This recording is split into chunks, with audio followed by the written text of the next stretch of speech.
There is no such thing as true privacy in this digital age. We as human beings have collectively agreed and moved past it and started living our lives day to day. But even for me, it was shocking to see how much cars are mining our data. Most people are not happy about it, but what can we do? As a normal civilian, we just agreed that this is the reality and just moved on. Me too, kid. But even though we are fully aware of how much companies like Google, Meta, which includes Facebook and Instagram, mines data from us, it's just extremely shocking to see how much companies are mining data from us every day through their vehicles we drive. I'm talking about simple things like what type of songs you listen to where you go, and what you do, to extremely private information that no car should be collecting from their users. The biggest reason why this comes in as a big shock to us all is because services like Facebook, Instagram, Twitter, X, and even YouTube are free to use.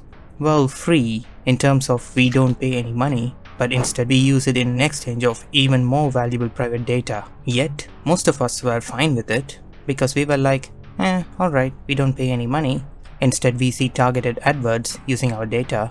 However, that's not the case with our cars and automobiles. We pay thousands, if not tens of thousands of pounds to buy a new car, and from that point, we should be the owner of that piece of metal. Unfortunately though, that doesn't seem to be the case, because car companies realize that instead of getting one-time payment from our customers, we can squeeze this one-time purchase into a lifetime of money supplying translation by simply adding internet access to the automobile as long as the car is alive. Note that I said not as long as the owner is driving the car, because this is where it gets worse, as most people are likely to use a used car or a second-hand vehicle, which means the car will keep collecting data about the environment, the new driver, their destinations, all while without even realizing that these information belong to a new driver. Sometimes, the user who used to own the car might have not even disconnected their companion app that was connected to the car, and will be able to track the new owner's travel destinations, including where they live, where they work,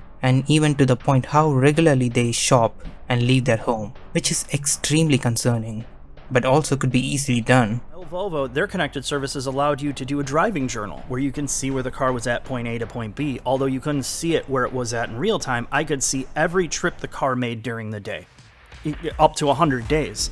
So I could see fuel economy, I could see how many miles was driven per trip. And the interesting part was when I sold that car back to the dealership, they tried to resell it as a certified used vehicle. So a Volvo dealership took it back in and they couldn't sell it. So then they sold it probably to auction to another dealer. Then that dealership sold it to a new customer. And through all that process, nobody ever reset the infotainment. Nobody ever reset the security profile. So I'm still the registered owner of that car in terms of Volvo Connected. I can log in to my app and I can see every single place that new owner has gone. From the school their kids go to the church, to where they work, to where their house is, physical address right in the driveway. I know everything about them. All I have to do is an address search, and I know exactly who lives there.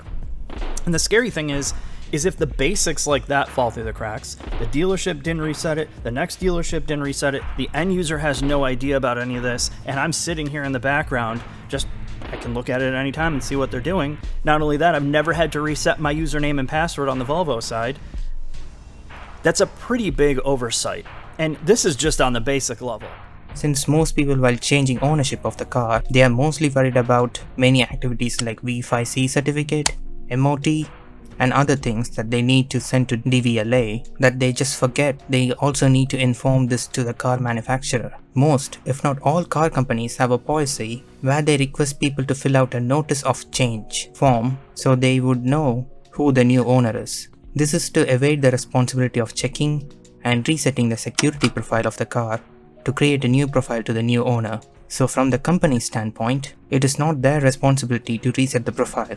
Instead, it is the individual who owns the car has to make sure they reset everything before they sell it back to the dealership. By the way, all the sources we are mostly using this from Mozilla's privacy is not included. Who does the work for us to read through products, terms and conditions and privacy policy? So their whole goal is to help people shop smart and safe for products that connect to the internet. Since 2013, they have been reviewing thousands and thousands of products, including things like Amazon's Echo Dot, video doorbell, security cameras, mobile phones, and so much more.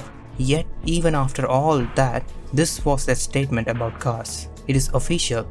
Cars are the worst product category we have ever reviewed for privacy. Also keep in mind that throughout this video, we have given the car companies the benefit of the doubt to not talk about the potential vulnerability of a car getting hacked. Just imagine how much data the hackers would have if they could find a vulnerability in the car's software. They would have access to your entire contact list, email list, travel and journey history, and if it's a car like Tesla, then they can watch through all the cameras that are present both inside and outside the car, which means they can see what's happening inside your garage when it's parked inside. And worst of all, they could even be able to access your IP address. CCTV showing exactly how it's done. Working as a pair, these two thieves use a scanning device which captures the signal between the car and the keys. One stands beside the vehicle while the other waves the device outside the front windows until, bingo, the car unlocking, no keys required. The whole incident over and done in less than 60 seconds. You might be wondering, well, now that I know about this, can I at least opt out or do something about this? Sadly, not really. If you opt out of data collection from the technology and services, then most vehicle technologies and services will not be available to you. Oh, and also, people who live in Europe under the strong GDPR privacy law will have a slightly better experience. But for the rest of the world, especially for most states in US, it just gets worse. In the UK, GDPR requires that the personal data these car companies hold about you must be used lawfully, fairly, and in a transparent way, collected only for valid purposes that they have clearly explained to you, and not used in any way that is incompatible with those purposes. It must be relevant to the purpose they have told you about and limited only to those purposes. And also, the data should be accurate and kept up to date. And it also must be kept only as long as necessary for the purpose they have told you about.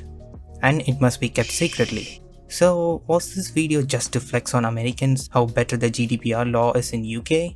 No, not at all. It's more about raising awareness of how bad the privacy situation is in a car that we own and most probably use it every day for our day-to-day commute. It is bad enough that we need to carry a mobile device with us, which is constantly collecting data from us. And that is a subject that has been heavily discussed about. But cars mining data? That's not something that most people talk about. So I hope this video has shed some light on it.